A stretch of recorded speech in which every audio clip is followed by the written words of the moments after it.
네, 시청자 여러분 안녕하십니까. 출발 마케돈 예민수입니다. 수요일입니다. 이제 정상회담이 이틀 앞으로 다가왔습니다. 한반도에서는 남북 간의 화해에 대한 기대감이 높아지고 있는데 대외 환경들이 그렇게 녹록지가 않습니다.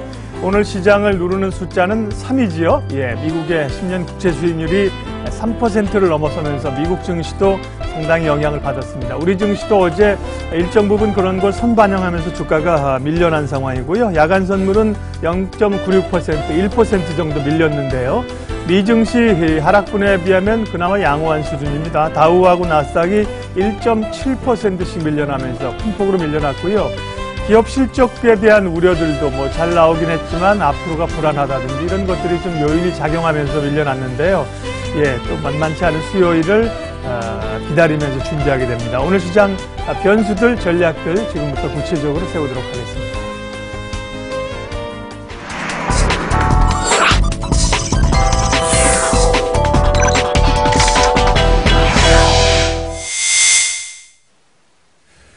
먼저 장영혁의 마켓 시그널 한국투자증권 이프렌즈예요. 장영혁 팀장님과 함께 시장의 중심을 잡겠습니다. 팀장님 어서 오십시오. 네, 안녕하세요.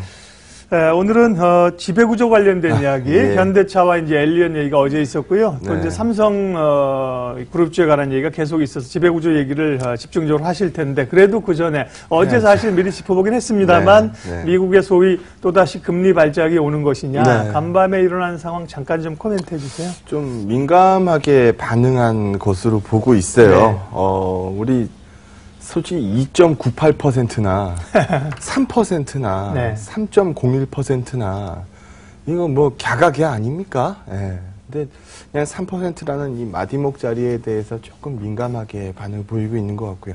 어제 말씀드렸던 것처럼 이 금리 상승이 달러의 급격한 이 강세 반전을 가져오면 이건 시장이 분명히 문제가 됩니다. 근데 어젯밤 달러는 빠졌어요. 달러 인덱스는 빠졌고 우리 NDF도 조용했었거든요. 그래서 그런 부분들을 미뤄서 보면은 약간 민감한 주식 반응으로 보는 게 좀 맞다라고 보고 있고요. 우스갯소리로 이런 얘기합니다. 요즘 적자 나면 주가 빠진다. 뭐 이건 다 알죠. 부진하면 빠진다. 오케이. 흑자 나도 빠진다. 사상 최대 실적을 내도 빠진다. 왜? 더 올라갈 실적을 내기 어려우니까. 투자해도 빠진다. 왜? 자금 유출에 대한 부담이 커져서. 투자 안 해도 빠진다. 왜? 미래 성장 동력을 끌고 오지 못해서. 이래도 빠지고 저래도 빠진다. 요즘 시장에서 하도 재미가 없으니까 이런 얘기들 주고받고 있는 상황입니다. 근데 이게 소위 얼마 전에 우리 소위 되는 시장에서는 이렇게 안 읽었죠? 적자 나도 오른다. 왜? 미래에 대한 기대감이 있어서. 흑자 나면 당연히 오른다. 이렇게 해석들을 많이 했어요. 근데 지금은 분위기가 약간 바뀐 거거든요. 근데 되돌아보는 2018 증시에서 꼽아드렸던 것처럼, 금리가 일단 시장에서 부담으로 얘기를 하고 있는 상황이고, 피하고 싶었던 뉴스, 무역 분쟁, 앞으로 저는 그 무역 분쟁 뉴스가 큰 폭으로 떨어질 거라고 보는데, 그런 부분들이 시장에 일부 영향을 미쳤었던 것 같고, 최근 무역 분쟁 얘기는 쏙 들어갔죠. 어제 미 방산주들 크게 빠진 것도 북한의 유화적 제스처 나오면서 미국 방산 기업들이 빠진 거거든요. 이거 우리나라 입장에서 봤을 때는 이거는 똑같은 악재로 볼 수 없습니다. 우리는 디스카운트 해소의 요인이고, 이 미국 기업들은 호재가 감소하는 요인이 될 테니까요. 그래서 이런 부분들을 읽어보면 어제 미증시에 비해서 야간 선물이 강했던 이유는 똑같은 악재로 읽지 않는다라는 부분들을 포함하고 있다라고 보시면 될 것 같습니다. 말미의 전략 부분에서 외국인 수급 부분은 다시 한번 말씀을 좀 드리기로 하고요. 오늘은 어제 미증시가 참 좋았으면은 이게 좀 더 영향력이 있었을 텐데 좀 아쉽긴 합니다만 오늘 지배구조 축집으로 들고 왔습니다. 현대차 그룹 얘기서부터 한번 해보도록 하죠. 우리가 이미 과거 방송에서 찝었었어요. 엘리엇이 글로비스를 안 들고 있으니 현대차를 제일 많이 들고 있을 거다. 근데 지금의 이 그림 하나 보죠. 지금의 이 현대차 그룹이 원안으로 내세운 지배구조 개선 방향입니다. 모비스를 쪼개죠. 모비스를 알짜 사업부, AS 사업부를 뚝 띄어서 여기다 갖다 줍니다. 글로비스에 주고요. 네, 글로비스에 갖다 줍니다. 그러면서 소위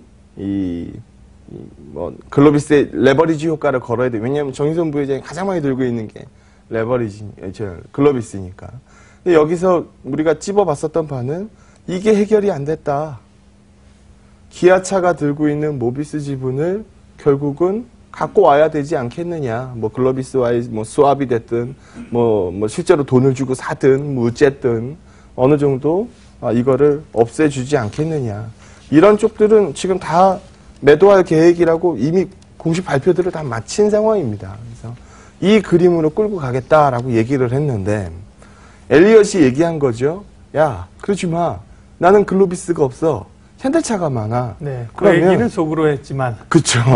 바깥으로는 안 했죠. 안 했지만, 그러니까 이제 얘네들은 합치는 대상은 모비스 쪼개지 말고 모비스하고 현대차하고 합쳐서 그 밑으로 기아차 지배하고 기아차가 끌고 있는 모비스 지분을 끊어내라 라고 얘기하고 있는 겁니다. 근데 이것만 얘기하면 너무 속보이잖아요. 그러니까 다른 얘기들을 하는 건데요. 지금부터 조금 잘 들어보시면 재밌는 거 하나 발견하실 수 있어요. 잉여 캐시플로우가 굉장히 크니까 너네 특별 배당해라. 그리고 야, 너네 이 캐시플로우가 너네 임의적으로 조정이 가능하니 순이익에서 40~50% 최소한 배당 때려라. 그리고 국제적인 경험을 갖춘 이사진 추가적으로 선임해라. 이거 우리 어디서 많이 들어본 표현 아닌가요? 그러게요. 예전에 제일모직 삼성물산 합병할 때 엘리엇이 요구했었던 부분 그대로 나왔습니다. 그때 우리 조금만 기억해 보면 될 것 같아요. 그때 막 드쓰셔 놓고 위에서 어떻게 했어요? 가격 튄 자리에서 엘리엇은 지분을 팔았습니다. 그리고 일부는 공매도까지 실현을 해서 내려온 가격에서 갚아서 그냥 손 털고 나가버렸죠. 그때 보여줬었던 모습을 그대로 보여줍니다. 그렇다 그래서 그때 한번 딴지 걸어서 삼성물산과 제일모직이 합병이 불발됐나요? 불발되지 않았죠. 물론 뒤에 시끄럽긴 했습니다만. 그때는 넘어갔어요. 근데 이 딴지 거는 부분을 가만히 생각해 보면 엘리엇이 지금 현대차 그룹에 들고 있는 건 현대차, 모비스, 기아차 합쳐서 1.5%입니다. 그러면 현대차 지분율에 한참 못 미치거든요. 그때는 이런 얘기들도 많이 했죠. 얘 끌어다 쓰고 얘 끌어다 쓰고 얘가 우리 편으로 들어오고 그러면 위협할 수 있다. 삼성의 오너 지분율이 낮으니까 이거 위협할 수 있다라고 얘기했지만 지금은 그런 그림이 안 나옵니다. 그러니까 즉 시장에서 얘기하는 것처럼 그러면 아까 전에 봤었던 이 원한 그림이 깨질 가능성이 있습니까? 라고 물어보시는 건데요. 없다라고 말씀드리는 거죠. 어제 장 초반에 글로비스가 꽤 빠졌어요. 근데 끝날 때까지 글로비스는 낙폭을 꽤나 많이 메꿨습니다. 엎어질 가능성은 제한적으로 보고 있지만 시끄러운 게 호재는 아니죠. 예전에 우리가 현대차 그룹 지배구조 이슈 딱 나왔을 때 이 모비스는 시차가 필요하고 글로비스는 논란이 존재합니다. 라는 부분으로 제가 평가를 내려드렸었는데요. 그 부분의 대목이라고 보시면 될 것 같습니다. 그렇다고 해서 현대차가 할 테면 해봐. 이길 수 있으면 이겨봐. 뒤집을 수 있으면 뒤집어봐. 이렇게 나갈 수는 없어요. 근데 그러니까 움직이겠죠. 근데 움직일 수 있는 가능성을 조금, 예상을 해보면, 본 게임은 5월 29일 주총입니다. 이 주총까지 이 소액주주들이 우리한테 등을 돌리면 안 되거든요. 그러니까 일정 맞는 부분의 얘기도 있거든요. 그렇죠. 그러니까 이제 그냥 무시는 못하는 거죠. 그럼요. 그러면 뭘 해줄 수 있을까라는 부분에 대해서 생각해 보면 현대차가 제일 먼저 해줄 수 있는 건 배당 확대입니다. 지금 배당 성향 많이 주고 있어요. 더 높이 주겠습니다라고 또 공표하는 거죠. 물론 공수표가 될 수도 있습니다. 공수표가 될 수도 있지만 시장에서는 이 공수표도 좋아하거든요. 그 부분. 자사주 매입 소각, 이거는 삼성전자한테 배운 거죠. 해보니까 주주들이 좋아하더라. 주가도 굉장히 좋더라.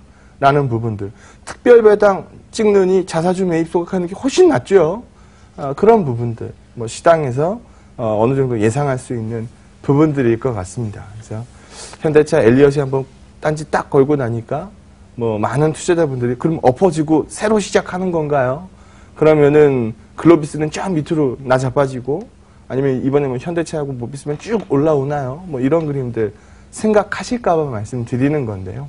원안에서 크게 엎어질 가능성은 제한적이다. 지금 일부의 노이즈 움직이고 있는 부분으로 현대차가 반사이익을 좀 받겠지만 어차피 길게 보면 모비스라는 기존 시각을 뭐 엎을 필요는 없다라는 부분으로 말씀드리도록 하겠습니다. 네. 현대차 그룹의 지배구조는 사실은 그룹이 이제 그린 거 아닙니까? 네. 그리고 이제 그려 나가는데 엘리엇이라는 변수가 좀 등장하긴 했지만 말씀하신 것처럼 판을 바꿀 정도의 실력 행사를 가지고 있지는 않는 것이다라는 거고. 그러니까 왜 행동주의 펀드잖아요. 무엇을 위해 행동하는가라는 맞아요. 부분을 생각해 보면 본인의 이익을 위해서 맞습니다. 행동하는 거죠. 예. 경영권을 주려고 행동하는 건 아니거든요. 아니죠. 예. 뭔가든지 얻어내기 위한 거니까요. 자, 그런데 이제 삼성그룹은 사실 어떻게 보면 이런 그림이 아직 안 나왔습니다. 시장에서만 설이 무성한 건데 거기에 대해서 또 정부는 이제 압박을 계속하고 있는 거예요. 월요일이죠. 최정부 금융위원장도 그런 압박을 했고 또 간밤에 나온 뉴스들은 삼성그룹은 우리가 하고 싶어도 그렇게 좀 하기 어렵다 여러 맞아요. 가지가 엮여서 뭐 소위 시가를 좀 달라 이런 제스처 같은데요. 그 부분도 좀 해석할까요? 얼마 전 이 김기식 금감원장도 뭐 비슷한 코멘트를 했고 지난 월요일에 있었던 금융위원장도 똑같은 얘기를 했고. 김상조 공정거래위원장은 계속 이 얘기를 하고 있고 뭐 타겟이 딱 현대차가 지배구조 이슈로 발표를 했기 때문에 남은 타겟은 딱 하나밖에 없어요. 삼성입니다.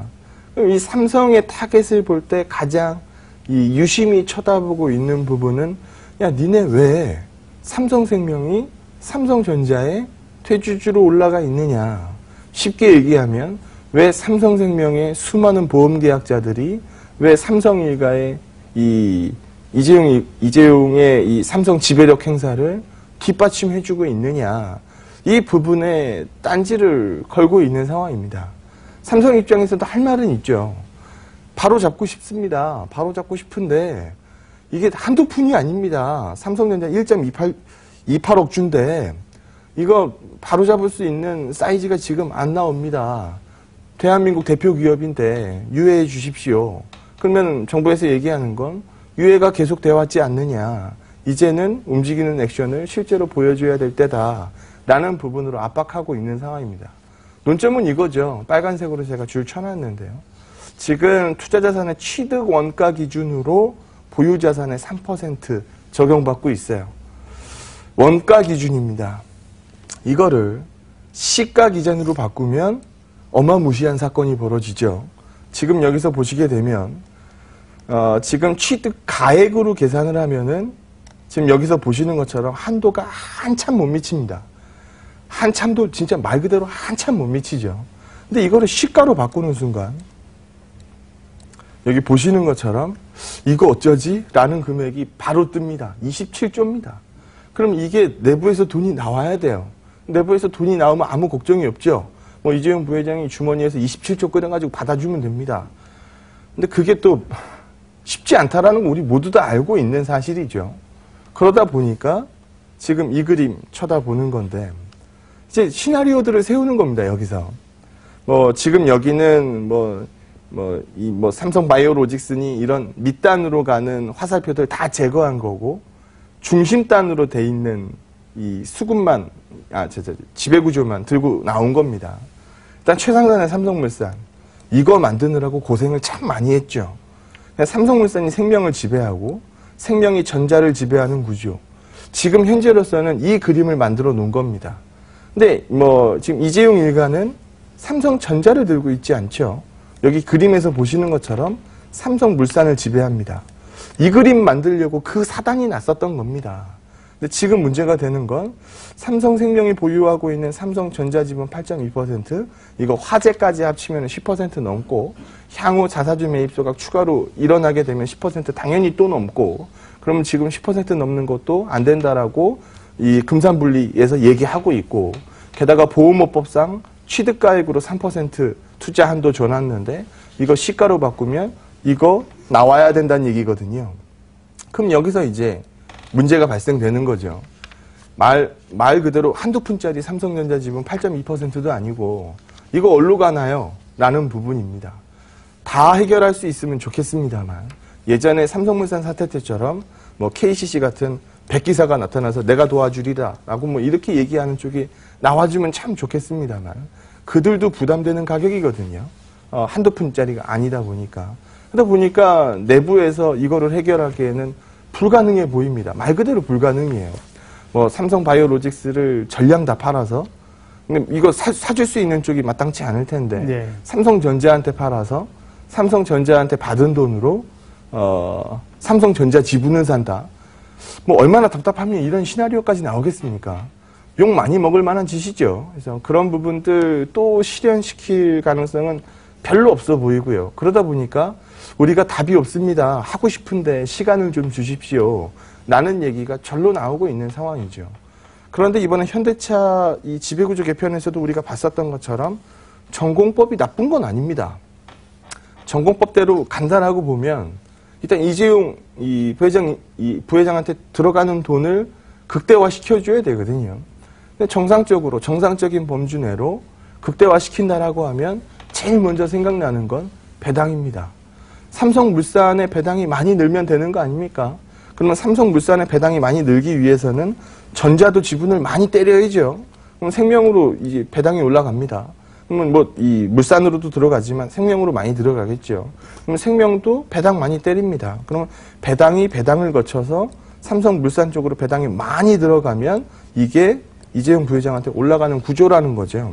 그러니까 이거 중간에 누수가 좀 있을 수는 있어도 시장에서 좋아하는 일이고 합법적으로 자기 주머니로 돈을 끌고 갈 수 있는 이슈고 굳이 마다할 만한 이유는 사실상 없어 보입니다. 그러면 배당 카드에서 뭐 삼성전자, 삼성생명, 삼성물산 같은 경우에는 긍정적 바람을 좀 탈 수 있겠네요. 이거 가지고는 돈 만드는데 한참 걸리죠. 굵직한 돈들을 만들어내야 됩니다. 요즘 얘기가 많이 나오고 있어요. 삼성종합화합 지분 매도할 수 있다라는 얘기 많이 돌고 있죠. 한화에서 사왔어요. 한화에서 사오고 뭐 열심히 장사해 봤는데 지금 돈이 급하니까 일단 팔 수 있는 것들을 계산하고 있는 겁니다. 이제 삼성증권 가지고 시끄러웠죠. 일각에서는 삼성증권 매각설도 뭐 얘기가 있습니다. 예. 네. 우리 한투가 샀으면 좋겠는데요. 예. 뭐 개인적인 바람일 수도 네. 있고요. 뭐 그런 얘기까지 돌아요. 그러면 이런 것들 다 종합해 보면은 팔 수 있는 거 판다라는 거거든요. 강남 사옥 팔 수 있어요. 예. 돈이 급하니까요. 매년 나가는 임대료가 부담될 수는 있어도 네. 지금 당장 큰 현찰이 필요한 상황이니까요. 뭐 삼성전자 배당, 뭐 특별 배당, 뭐 이런 부분들 얘기 나오고 있는 상황이고요. 뭐 증권 포함해서 뭐 상사, 뭐 식음료, 패션, 레저 이런 것들 이미 삼성에서 멀어진 것들입니다. 그래서 과거의 에버랜드 시절에 뭐 이 식음료 부분, 뭐 이런 부분들은 세트로 묶여 있었습니다만 제일모직을 중심으로 두고 있을 때 패션 레저 부분이 뭐 일정 부분 관심이 있었을지 모르겠지만 지금은 삼성물산과 합쳐져서 지배구조로 이미 건너간 마당에 관심이 떨어진 곳이죠. 그래서 이런 부분들도 매물로 나올 수 있습니다. 그러면 다 이거 하고 나서 결과적으로 하는 건 맨 아랫줄에 써 있죠. 이렇게 만든 돈 결국은 삼성전자 산다는 겁니다. 지금 삼성이 갖고 있는 해결 방안은 오로지 이거밖에 없다라고 보고 있고요. 이 그림이 얼마나 본격화돼서 시장에 나오느냐, 이걸 시장에서 관심 있게 쳐다보고 있다라고 보시면 됩니다. 하나 더 남았죠. 어제 SK 하이닉스가 실적을 발표했는데요. 잘 냈어요. 예. 네, 잘 나왔습니다. 뭐 영업이익 가이던스 대비해서 뭐 소폭 밑돌았는데 어제 하이닉스 주가가 많이 빠진 건 이겁니다. 실적은 잘 나왔다. 가격 효과가 굉장히 좋았구나. 물량 효과를 보니까 이게 좀 숫자가 이상하다. 지금 D램 출하율이 지난 1분기 기준으로 봤을 때 전분기 QOQ로 5% 빠졌고 낸드 출하율이 10% 빠졌다. 실적은 잘 나왔다. 그럼 이 얘기를 이퀄 쳐서 얘기하면 가격은 좋았다. 물량이 부진했다. 물량이 빠지기 시작했다. 그럼 여기서 가격이 빠지면 실적이 빠지는구나. 라는 부분으로 계산 때린 거죠. 온리 메모리 사업만 하고 있기 때문에 민감하게 반응할 수밖에 없고 그런 부분들이 녹아있는 어제 SK 하이닉스 주가라고 보시면 됩니다. 근데 지금 SK 하이닉스를 들고 있는 건 여기서 보시는 것처럼 텔레콤입니다. 이런 얘기 많이 하죠. 텔레콤이 들고 있는 SK 하이닉스 지분값 반영하면 SK 텔레콤은 지금 거저다. 뭐 이런 얘기들 많이 들어보셨을 겁니다. 그럼 이걸 바꿔야죠. 인적 분할로 갔으면 좋겠는데 인적 분할로 가기 어렵다라고 SK에서 뭐 공식적으로 인정했죠. 물적 분할 얘기가 많이 나옵니다. 재밌는 그림이 나오는데요. SK텔레콤이 비상장 회사가 됩니다. 네. 그러면은 우리 지금 뭐 스미스 입장에서 한번 보죠. 외국인 스미스 입장에서 난 SK텔레콤을 샀다. 왜? 대한민국의 1등 통신주니까 네. 라고 SK텔레콤을 샀는데 앞으로 보유하게 될 SK텔레콤은 SK 이 중간 지주사격을 그냥 들고 있는 거죠. 텔레콤 비상장 회사를 100% 자회사로 두고 있는 윗단 회사를 산 겁니다. 그렇게 되면 주주총회에서 난 이거 찬성일세라고 얘기하는 사람 별로 없을 수 있거든요. 불편함이 존재합니다. 그러면 이걸 해줘야죠. 뭐 붐업을 시켜줘야죠. 그러면 해석을 이렇게 하는 겁니다. 우리는 비록 텔레콤 사업을 100% 비상장으로 내렸지만 우리 밑에는 하이닉스도 있고 우리는 매각할 수 있는 플래닛도 있고 요즘 돈 잘 버는 브로드밴드도 100%로 들고 있어요. 온리 통신에만 목매지 말고 여러 가지 분산된 사업으로 투자하는 SK텔레콤을 기대해 주십시오 라고 얘기하는 겁니다. 이러면 좀 전에 얘기했었던 거랑 좀 약간 얘기가 다르죠. 찬성할 수도 있죠. 그리고 또 하나 100% 비상장 자회사로 들고 있다는 거는 띄어서 뭐 할 수 있다는 얘기예요. 상장시킬 수 있다는 얘기예요. 매각하거나 뭐 이거는 바깥으로 이미 나와 있는 주식이죠. 그래서 뭐 이런 부분들. 그럼 뭐 추가적으로 M&A를 하기에도 굉장히 용이해집니다. 손자회사가 그 밑에 회사를 사려면 100% 지분회사를 사야 되거든요. 그래서 자금력 부담이 굉장히 센데 그런 부분들에서 자유롭게 돌아 나올 수 있습니다. 금감원을 비롯해서 공정거래위원장이 이런 그림들 빨리빨리 하라고 얘기합니다. 올해 내로 나올 수 있는 그림들이고 언제 나오는지 시차가 궁금한 거지 시장에서 분명히 나올 그림이다. 지배구조 이슈에 대해서 오늘 한번 얘기해봤습니다. 예, 지배구조 이슈에 대해서 SK텔레콤까지 여전히 관심권에 있습니다. 오늘 그 얘기 집중적으로 해봤고요. 시장이 어쨌든 모두 얘기한 것처럼 미국의 금리 상승 우려를 좀 여파를 좀 오늘도 받을 수 있죠. 예, 시장 전략 마무리하겠습니다. 어제 외국인이 현물 4,400억 팔았습니다. 네. 어제 삼성전자에 2,550억 팔았고요. 하이닉스에 800억 조금 넘게 팔았습니다. 어제 시가총액 최상단 삼성전자와 하이닉스가 3% 가까이 빠졌는데요. 어제 우리 지수는 한 자릿수 빠졌습니다. 그러면 시가총액 최상단이 무너지고 있는 거에 비하면 정말 잘 버틴 거죠. 그리고 제가 뭐 계속 강조해서 말씀드리고 있는 외국인 선물만 뚝 띄어서 장중 수급을 한번 보여드립니다. 문 열고 나서 외국인 선물 수급이 4천억 이상 매도를 끌고 내려갑니다. 눈앞이 시꺼멓죠. 아이고 어쩌지 라는 생각이 듭니다. 근데 끝날 때까지 외국인 선물은 다 채우면서 끝을 냅니다. 만약에 어제 뭐 그제도 마찬가지고요. 외국인 선물 매도가 과하게 실려 있으면 저 또한 머리가 굉장히 복잡합니다. 근데 그런 부분들을 추가로 만들어내고 있지는 않다. 미증시 하락 부분을 100% 녹이는 시장이라고 보고 있지 않다라는 부분 말씀드리고 있으니까요. 오늘 아침 시가 출발이 어쩔 수 없겠습니다만 네. 너무 과도한 우려 않는 것은 필요 없지 않나라고 판단합니다. 예, 여전히 외국인들의 선물 움직임 주목하면서 시장 대응하시면 되겠습니다. 장효혁의 마켓 시그널 한국투자증권 장효혁 팀장님 함께했습니다. 고맙습니다. 네, 고맙습니다.